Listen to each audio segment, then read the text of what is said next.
Hello and welcome to Cinema Express. My name is Venkat Srikar. In this episode of Kutty Review, we'll be talking about Radhe Shyam, starring Prabhas and Pooja Hegde and directed by Radha Krishna Kumar. Radhe Shyam, Shyam, Shyam, Shyam, Shyam. So when we watch a film, we have the tendency to put ourselves in the shoes of a protagonist, right? We become the heroes of the film.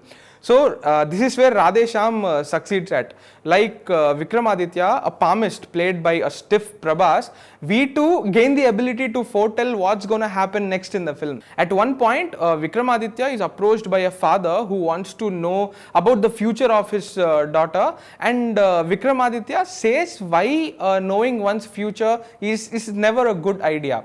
So he tells him, if you learn about tomorrow's pleasures and happiness, you will lose the surprise. If you learn about tomorrow's sadness, you will lose hope to live. He tells that father. I think this is a great line, and it's also a fascinating headspace to explore. But the film does not get into the depths of Vikramaditya's psyche.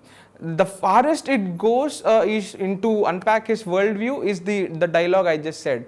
Look, we never get to know how does this man who claims to have knowledge of every moment of his existence from birth to death comprehend the everydayness of life. Does he find himself being buried under the weight of this toxic knowledge? Will he, while he looks happy, is he really at peace with his ability? So we never get to know things, these deeper things. The film, it strives to be an epic love story which challenges destiny. The story by itself doesn't hold the gravity, and in fact you begin to wonder whether it needs all the grandness that it has. Coming to the story, the know-it-all Vikramaditya doesn't believe in relationships. He wants flirtationship. He also knows where his life leads him, and his palm doesn't have a love line, which means he will never find love in his life. This belief holds him back from forging that special bond with one woman.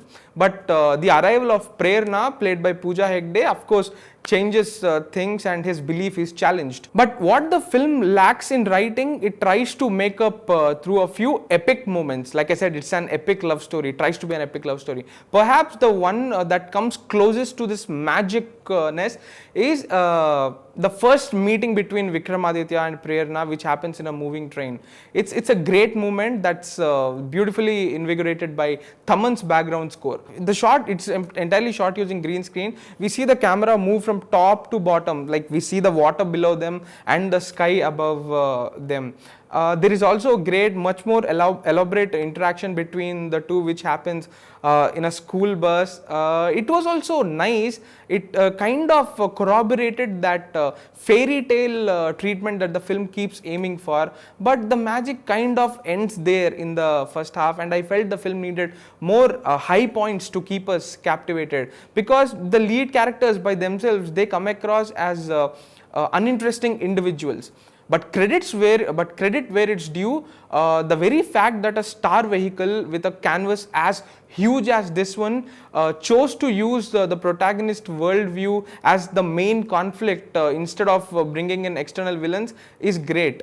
I also like the fact that the resolution is entirely centered on how Vikramaditya thinks. Moreover, the idea of pitting Vikramaditya's belief against Prerna's in the climax, it's fascinating, although the lead up towards it felt like a plot point that was abruptly introduced in the narrative.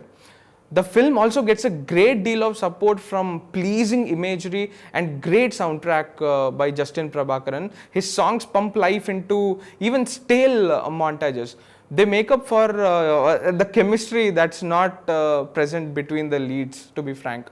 Also, Manoj Paramahamsa's cinematography and Ravindra's production design are two lifelines of the film, and their craftsmanship is a feast for the eyes. Be it the Europe setting of the 70s or the interiors, they are gorgeous. Every bit and every frame in this film look gorgeous. My favorite shot has to be the frame where we see Prerna and Vikramaditya through to fish tanks in the second half. You see, there is an effort to accentuate and make every frame look beautiful. So to close it, Radhe Shyam is an exquisite film to look at. It looks gorgeous from the outside, but when you think about it, will the story make you inquisitive enough about the leads? I don't think so. That's it from this week's review of Radhe Shyam. See you next week with another episode of Kutty Review. Thank you.